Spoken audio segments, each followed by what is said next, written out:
Hallelujah, ધન્યવાદ પિતા પરમેશ્વરની આપણે સ્તુતિ કરીએ. પિતા પરમેશ્વરનો આભાર માનીએ. આજે સુંદર દિવસ, સુંદર સમયની સુંદર પણ જીવનમાં આપી દીધી સ્તુતિ આરાધના પ્રાર્થના કરવા માટે બાઇબલ છે. તેમજ આપણે પિતા પરમેશ્વરનો ઈશ્વર ખ્રિસ્તનો પવિત્ર આત્માથી દૂર આપણે સ્તુતિ કરી. તેમની મહાન કૃપાથી આપણે 23 દિવસ સુધી 7 વર્ષ સંભાળ્યા બચાવી રાખીને તમને ચલો મને અગ્નિના દોરી લાવે તે માટે આપણે તમને આભાર માનીને તમને સ્તુતિ કાઢી એકવાર ફરી તમને ચલો તમને આપણે આભાર માની તમને આપણે સ્તુતિ કરી તમને આપણે પ્રશંસા કરી. તમને તે મહાન દેવ હતો, મહાન દેવ છે અને મહાન દેવ રહેવાનો છે. પ્રશંસાને યોગ્ય આપણે તમને આભાર માની તમને સ્તુતિ કરી. તમને જેટલો આપણે આભાર માની એટલી ઓછા છે. અમને તમને ઈચ્છા હતી તો આપણે 24મા દિવસે એકવાર ફરી તમને ચલો મારીને તે તેમના ચરણમાં દોરી લાવે છે. તેમ ઈશ્વર પિતાનો ઈસુ ખ્રિસ્તના પવિત્ર આત્મા તે દેવનો આપણે આભાર માની ધન્યવાદ કરીએ. આવો આપણે બાઇબલ વાંચવામાં જોઈએ. બાઇબલ વાંચવામાં જોઈએ ત્યારે આપણે તુતિ પ્રાર્થના કરીશું. આવો આપણે આખો બંધ કરીને પ્રાર્થનામાં જોઈએ. Hallelujah, hallelujah, hallelujah, hallelujah, hallelujah. ધન્યવાદ પિતા પરમેશ્વર અમે તમારો બસ સ્તુતિ કરતા અત્યારનો સમય તમે અમને આપે. પિતા પરમેશ્વર તમારા ચરણમાં બેસવા માટે તે માટે પણ અમે તમારો આભાર માની તમારો સ્તુતિ કરીએ. જેટલો અમે તમારો આભાર માની પિતા પરમેશ્વર ઈસુ ખ્રિસ્ત પવિત્ર તો ઓછો છે.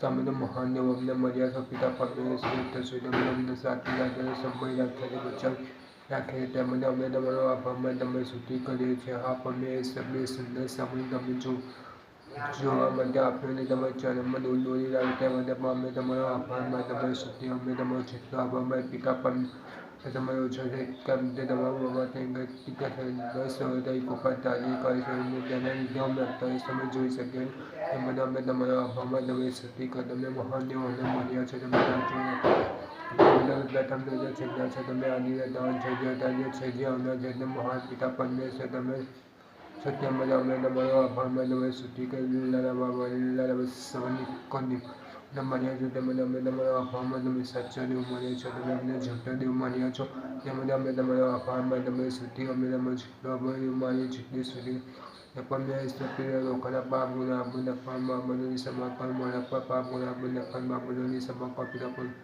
એમાં પ્યાદા જતા મિલાન કોઈના ઘરમાં મને લીધા પ્રવેશ કરી. પિતા પરમેશ્વર તો તે પરિવારને પણ તમારો દિલાસા આપો. પિતા પરમેશ્વર પ્યાદા જતા વિનંતી છે તમે અમે હરી જરૂરત પૂરી પાડી અમે પ્યાદા જતા વિનંતી અમારી તકદીર અમારી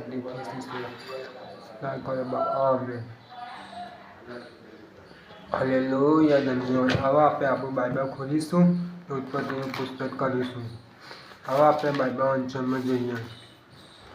ઉત્પત્તિ 24મો અધ્યાય આપણે કરીશું.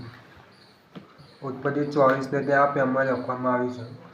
અને ઇબ્રાહિમ ઘરડો અને બહુ વર્ષનો થયો હતો અને યહોવાએ ઇબ્રાહિમને સર્વ વાતો આશીર્વાદ આપ્યા હતા. અને ઇબ્રાહિમે પોતાના ઘરનો જૂનો ચાકર જે તેનો સર્વસ્વનો કારભારી હતો તેને કહ્યું, કૃપા કરીને મારી જાન નીચે તારો હાથ મૂક.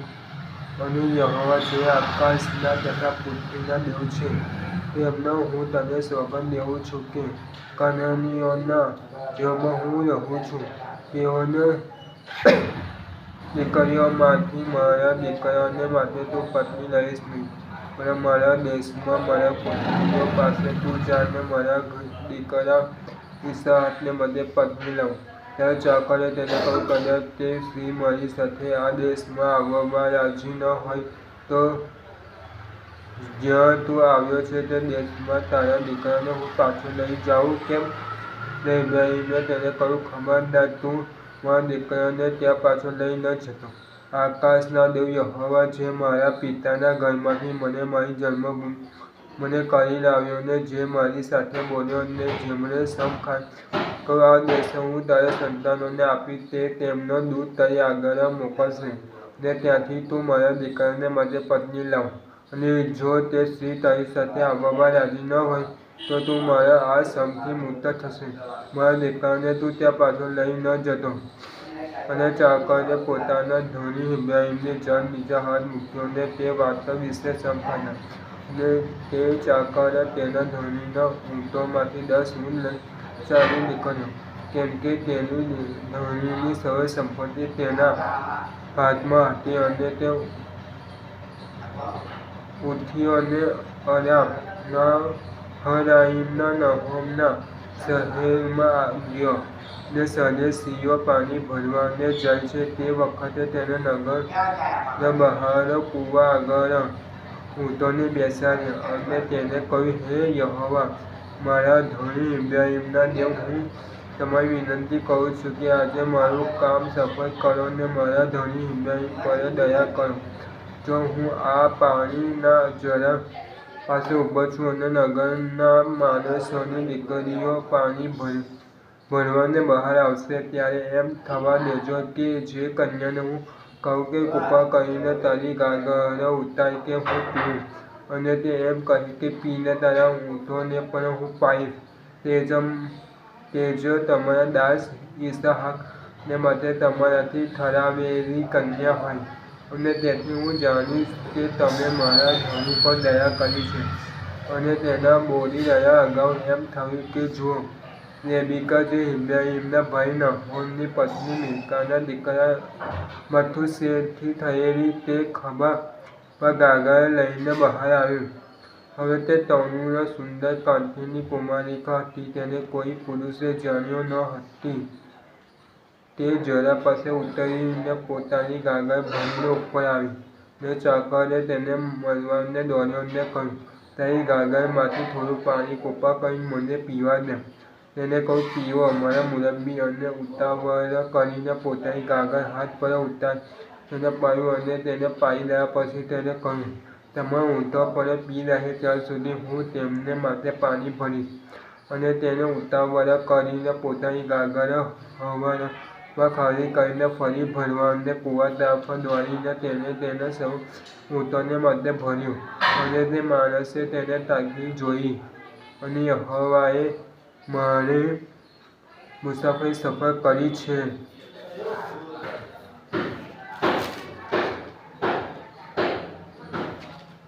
કે નહીં એ જાણવાને તે છાનો રહ્યો.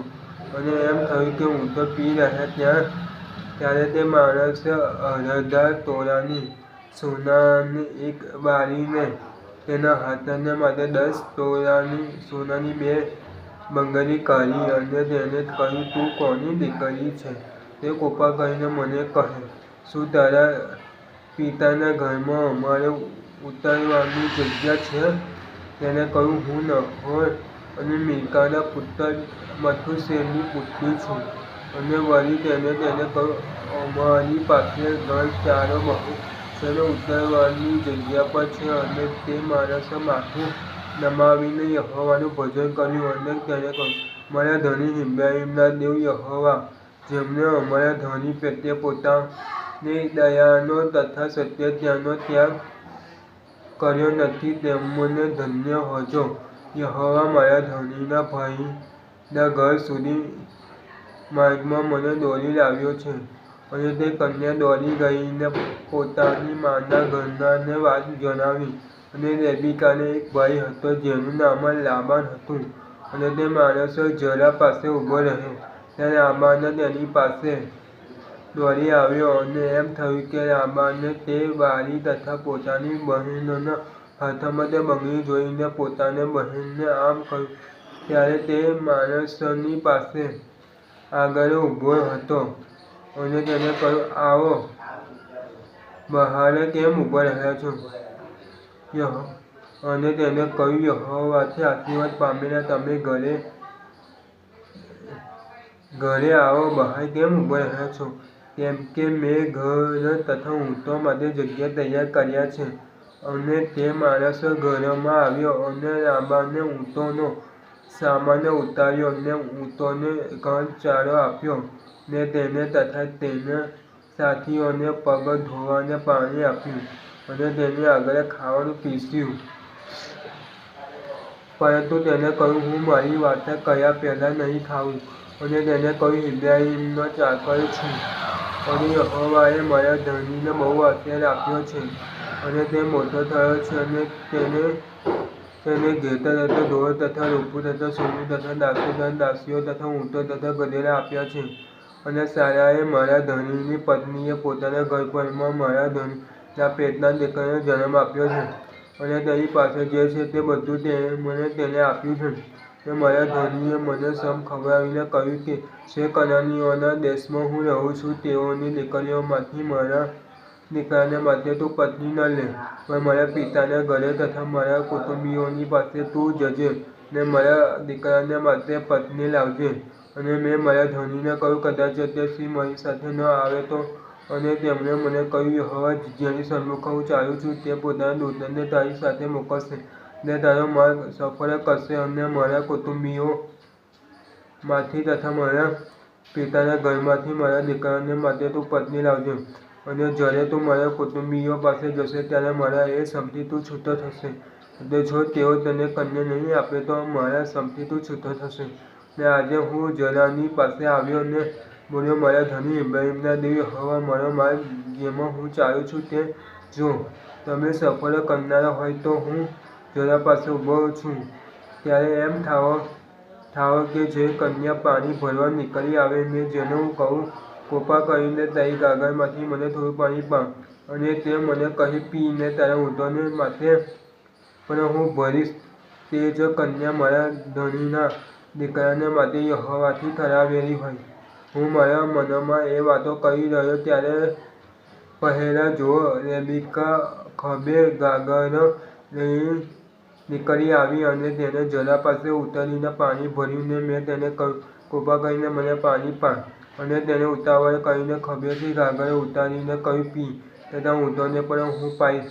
માટે મેં પીધું ને તેણે ઊંટોને પણ પાયું. ત્યારે મેં તેને પૂછ્યું, તું કોની દીકરી છે? અને તેણે કહ્યું, નહોરનો દીકરો મથ્થુએલ, જે મિલ્કાને પેટે જન્મ્યો તેની. અને મેં તેના નાકમાં વાળી ને તેના બંને હાથમાં બંગડી પહેરાવી, અને મેં માથું નમાવીને યહોવાને ભજન કર્યું.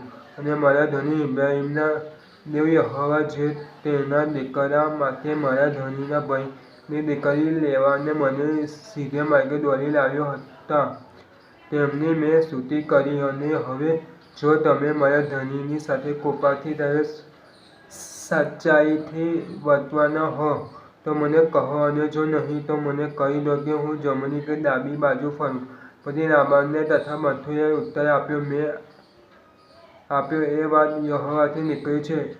અમે તમને કંઈ ભૂંડું કે ભલું કહી નથી શકતા. જો રેબેકા તમારી આગળ છે તેને લઈને જાઓ, ને યહોવાએ કહ્યા પ્રમાણે તે તમારા ધણીના દીકરાની પત્ની થાય.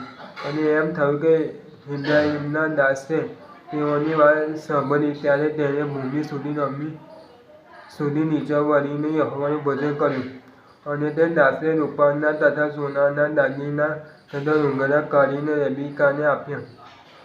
અને તેણે તેના ભાઈઓને તથા તેની માને પણ કિંમતી જણાનો આપી. અને તેણે ને તેની સાથે જે માણસો હતા તેઓએ ખાધું પીધું, ને તેઓ આખી રાત ત્યાં રહ્યા. અને તેઓ સવારે ઉઠ્યા ત્યારે તેણે કહ્યું, મને મારા ધણીની ત્યાં જવાને વિદાય કરો. અને તેના ભાઈએ તથા માએ કહ્યું, કન્યાને અમારી સાથે થોડા દિવસ, ઓછામાં ઓછા 10 દિવસ રહેવા દો, ત્યાર પછી તે આવશે. પણ તેણે તેઓને કહ્યું, યહોવાએ મારો માર્ગ સફળ કર્યો છે, માટે તમે મને રડશો નહીં. મને વિદાય કરો કે હું મારા ધણી પાસે જાઉં. અને તેઓએ કહ્યું, અમે કન્યાને બોલાવીને મોડા પૂછીએ. અને તેઓએ રેબેકાને બોલાવીને તેને પૂછ્યું, શું તું આ માણસો સાથે જશે? અને તેણે કહ્યું, હું જઈશ. અને તેઓએ પોતાની બહેન રેબેકાને તથા તેની દાઈને તથા ઇબ્રાહીમના દાસોને તથા તેના માણસોને વિદાય કર્યા. અને તેઓએ રેબેકાને આશીર્વાદ દઈને કહ્યું, અમારી બહેન, તું કરોડોની મા થજો, ને તારા સંતાન પોતાના વેરીઓની ભાગર કબજે કરો. અને રેબેકા તથા તેની દાસીઓ ઉઠીને ઊંટો પર બેઠી, ને તે માણસની પાછળ ચાલી. એમ ચાકર રેબેકાને લઈને પોતાના માર્ગે ચાલ્યો ગયો. અને ઈસાક 2 રાહે રોઈને માર્ગે ચાલતા આવ્યો, કેમ કે તે નેગેબ દેશમાં રહેતો હતો. ને ઈસાક સાંજે મનન કરવા માટે ખેતરમાં ગયો. અને તેણે પોતાની આંખો ઊંચી કરીને જોયું તો જુઓ, ઊંટો આવતા હતા અને રેબેકાએ આંખો ઊંચી કરીને ઈસાકને જોયો. ત્યારે તે ઊંટ પરથી ઉતરી પડી અને તેણે ચાકરને પૂછ્યું, આપણને મળવાને આ કોણ ખેતરમાંથી આવે છે? અને ચાકરે કહ્યું, તે મારા ધણી છે. અને રેબેકાએ પોતાનો બુડખો લઈને ઓળ્યો અને દાસે જે કહ્યું હતું તે સર્વ તેણે ઈસાકને કહી સંભળાવ્યું. અને ઈસાક તેને પોતાની મા સારાના તંબુમાં લાવ્યો અને તેને રેબેકાને લીધે તે તેની પત્ની થઈ અને તેણે તેના પર પ્રેમ કર્યો અને ઈસાક પોતાની માના મરણ પછી દિલાસો પામ્યો. આમેન. પ્રભુ તેના વાંચેલા વચનને આશીર્વાદિત કરે. આવો આપણે છેલ્લી પ્રાર્થનામાં જઈએ. આવો આપણે આંખો બંધ કરીએ તથા પ્રાર્થના કરીએ. Hallelujah, hallelujah, hallelujah, hallelujah. ધન્યવાદ, ધન્યવાદ, ધન્યવાદ પિતા પરમેશ્વર ઈસુ ખ્રિસ્ત. અમે તમારો આભાર માનીને તમે સ્તુતિ કરો. અમે તમારો જેટલો આભાર જેટલી સ્તુતિ જો તે તમને તમે દેવોના દેવ છો, પ્રભુના પ્રભુ જો અત્યારે છે જે હમણાં છે તે તમે છો. તે માટે અમે તમારો આભાર અમે પ્રથમ છેલ્લા છે તે માટે અમે તમારો આભાર તમે સ્તુતિ કરો છો. અત્યારે છે જે હમણાં છે તે તમે છો. તમે મહાન દેવ છો. તમે રાજા પ્રભુ છો. તમે માનમાં ગૌરવને યોગ્ય પરમેશ્વર છો. તે માટે અમે તમારો આભાર તમે સ્તુતિ કરો. તમે સુખ્યા છે સભા બિલાદના પિતા પરમેશ્વર છો. તમારો આભાર તમે છો. અમે તમારા જેટલા આભાર જેટલી સ્તુતિ એટલું છે. તમે અમારું સાંભળ્યું તે માટે અમે તમારો સ્તુતિ કર્યા પિતા પરમેશ્વર. અત્યાર સુધીના બોલવા જવા જોવા વિચારવા આવ્યા હતા જે ઉઠાવે સચા ગુના પર નગર બાબતોમાં થઈ છે. અમને ધૂળ સૂટ પડતે કરતામાં દીકરાના રાતની અમે પ્રાર્થના થવી નથી. જા અમે કેટલી અમારી વિનંતી સ્વીકાર કરો બાપ. આમેન.